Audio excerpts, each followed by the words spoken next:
Hi everyone, and welcome to your ultimate guide to detachment. And what you gotta understand is that this advice is not only for getting your dream person or your ex-back, but also for getting any other desire, because everything in life is about how well you can detach. Now, this is the vibrational frequency chart, and I want you to take a good look at it. If you are anxious in life, you will spend your days in the lower contracted frequencies, and you will have a very, very bad self-concept. Why me? Why does everyone leave me? Why does no one pick me? Blah, blah, blah. People, and especially your romantic interests, will see you as annoying, clingy. You will have a hard time achieving things because you will always have this extreme fear of, what if I lose it? What if it doesn't work out? But to become magnetic, to have a certain level of personal magnetism that can pull people and desires to you, you gotta stop actively repelling them by moving up the frequency ladder to at least neutrality, because that is where detachment starts.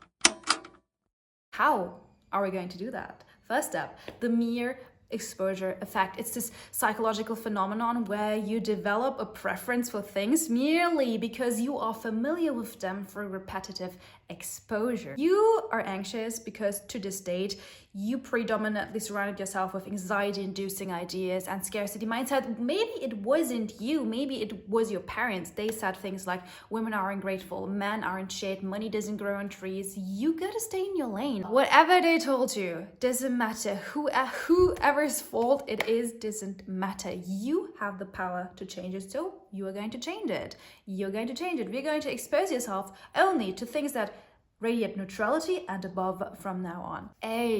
Get rid of any low vibrational things, triggers. You don't have to listen to dating coaches to frame the opposite gender as little monsters. You do not have to follow Instagram accounts that make you feel less than because you get easily triggered by people showing off their lavish lifestyles.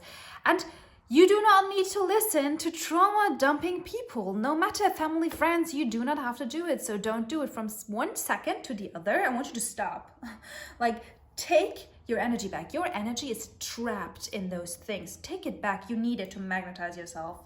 B, fill your mind and surroundings with the evidence that you are already someone who can detach. Okay, we are going to find this evidence, or we're going to fabricate this evidence. It doesn't matter for your brain, that you already have the self-concept of someone who knows their own worth, who has first-class personal magnetism, who can detach easily, who has secure boundaries. And the evidence is you will seek out the good in everything. You will fill your mind and reprogram it with subconscious tapes. Also, but also loud affirmation tapes. And free, you will repeat your chakra affirmations. And I'm going to give you some fire chakra affirmations. Only watch, look and listen to content from people whom you perceive as positively detached, whom you would want to be like.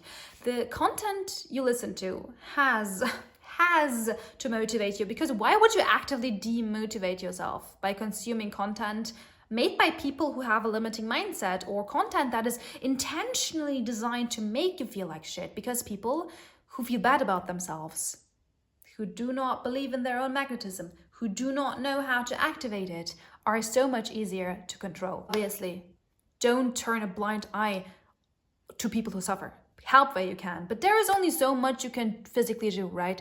You are probably not on site. You are not the government. You do not own billions yet.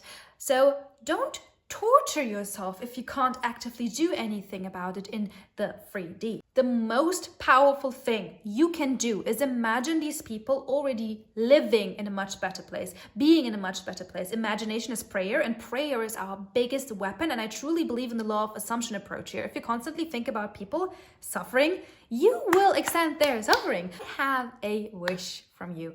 I want you to stop this video right now, okay? Stop it right now. I mean it. Just do it, please. Be silent for the next 3 minutes, like pure silence. Don't do anything. Just press stop and be silent. And I hope you did it right now and stop the video. I really do hope that, because I have a question for you. And I don't want you to listen to this question before you actually did your 3 minutes of silence. So if you're ready, the question comes. What did you think about? Where did your mind go? Problems? Why me questions? What if questions? No wonder your inner magnet is weak. No wonder your romantic partners don't feel pulled towards you. don't chase you because you simply do not magnetize them. You wouldn't magnetize yourself if you met yourself. Like, for God's sakes, be so for real right now, because I had to do that too. I had to be real to myself too in order to change. And the solution is to reprogram your mind and get that magnet to work. Your mind runs on a certain software, as you probably just experienced in these 3 minutes. Research indicates that the average person has like 6,000 thoughts per day, and it's estimated that a significant portion, 80% of our thoughts are negative, often similar or plain repetitive, like the same negative thoughts over and over again. Kind of sad, but we are going to download a new software on top of that. Take your earbud or your PSE phone, whatever.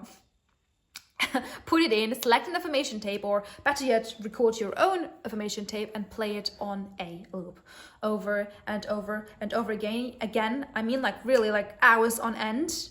And your day doesn't have to stop. That is the beauty. Simply go about your day, do what you gotta do, but keep that earpiece in. Like, it's that easy. I'm like, do you see how you don't have any excuses left? Like, I'm not even asking you to actively repeat anything. Try 1 day on, 1 day off. Your off days will be significantly less pleasurable, but your on days, girl, you will literally feel their energy all over you. And I don't mean like in a creepy, disgusting way. I mean that in a satisfying way, in the most satisfying way possible. In addition to that, for the ones that are really serious about this work, let me give you 7 amazing affirmations to activate each of your 7 chakras for detachment. Most affirmations to start with I am, but these affirmations will have the perfect wording to resonate with each of your energy centers, because I am only really resonates with your root chakra, which is also very powerful, yes, but let's activate all of the 7 chakras. I am a limitless master manifester. I feel deserving of extreme beauty, respect and admiration, money and appreciation. I exclusively take all the right actions that always yield the perfect results. I love how confident I am in my ability to get anything I want, regardless of my circumstances. I only speak positively about myself, always and forever. I have a vision that is incredibly clear, that I always see the infinite possibilities around me, no matter what my current circumstances are. I know that my self-love, self-esteem, self-confidence, self-belief, self-value, and self-acceptance are constantly and healthily increasing every second. Say them out loud while you look in your left eye, because this will activate your amygdala, the part of your brain that is responsible for emotions. And when you emotionally connect to your affirmations, they reach your subconscious mind much faster. You do not have to do it. It still works with pure repetition, but this way is just extremely, extremely powerful. So I just wanted to share that with you. Second step, apply the let them theory. So religiously do anything that I told you to do in step 1 and use this theory I'm going to share with you in a second. Whenever you feel your anxious attachment creep up, whenever you get that disgusting feeling that you urgently have to do something to control the other person's actions by serial texting them, for example, or some other shit. God forbid, don't do that. Or the urge to change the outcome of something you want in your 3D. So the let them mindset is basically that you do not control others' actions, you simply let them. If someone shows interest, you let them. If they don't, you let them. Because what you see in your 3D is just a mirror, it's just a reflection of your past dominant beliefs. Change your beliefs and you will change the mirror. You just gotta survive the initial transition period because the mirror is slightly delayed. That is like the annoying part of it, but it's like a minor thing, okay? As soon as you let people do their thing, as soon as you let the circumstances be, just let it, okay? Without getting triggered or anxiously attaching to your 3D, the sooner this transition period will be over. And once your 3D reflects your new positive attitude, your new positive dominant beliefs, it's going to be exponentially easier to keep that inner fire burning, to have your inner magnetic field exert an incredibly strong force that will make everyone chase you. When you are not yet living fully in detachment, you will get FOMO, fear of missing out, a lot, because you think your dream person or your desires are up on a pedestal. You get that disgusting scarcity mindset. Like, if I do not get it now, if I don't get them now, someone else will snatch them and I will not have them. Like, why do you think brands love to use FOMO and the scarcity principle? Like, it works. It works. Our brain goes haywire when things are framed as scarce. And we don't have it. Like, what do you mean we don't have it? We must have it, like, now. Do you remember the pink Stanley cup craze? People went absolutely bonkers over a pink cup because it was framed as limited edition. People are camping outside Target at 4 a.m. for the Starbucks Stanley Cups. Man rushes counter at Starbucks trying to steal a box of brand new Stanley Cups. Someone was in a Target and she caught this guy jumping over the Starbucks counter. Yes, yeah. I also wanted to completely erase that out of my mind.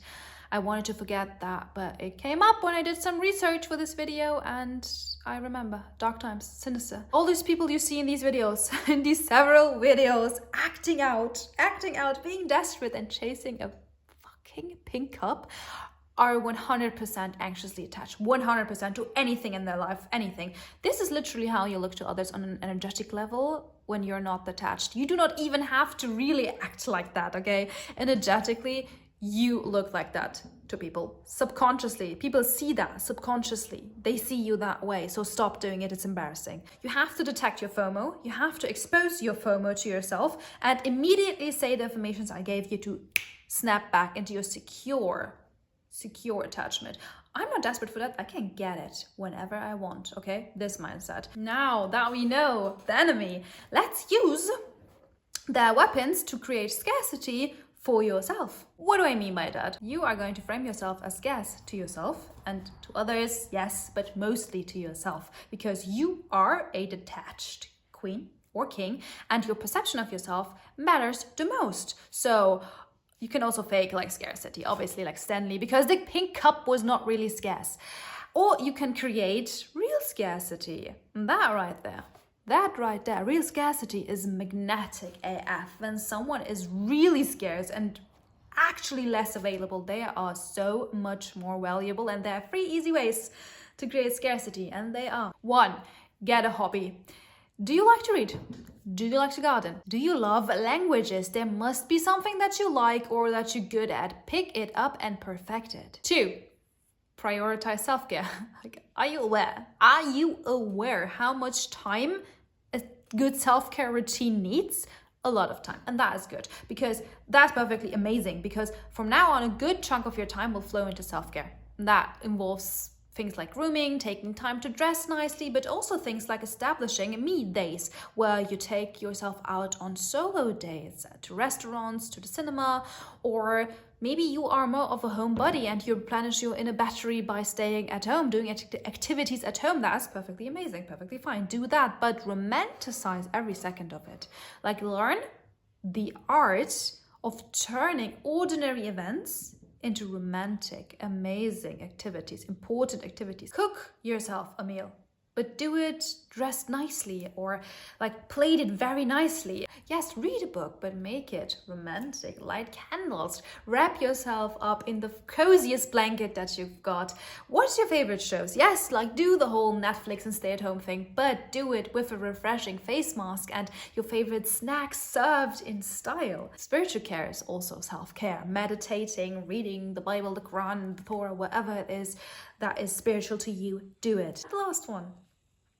Volunteer your time. Let's talk about volunteering, because it is a game changer. Not only are you helping others, but you also end up feeling amazing about yourself, because you matter, because you actively change people's lives for the better. Like, talk about a win-win. Volunteering is a win-win. Maybe you love animals, help out at the shelter. Maybe you love children and you have a thing for teaching, so tutor kids. That could be your thing. Plus, there is something super magnetic and hot about someone who's not just focused on themselves, but is out there supporting their community, and they want to be of service to others.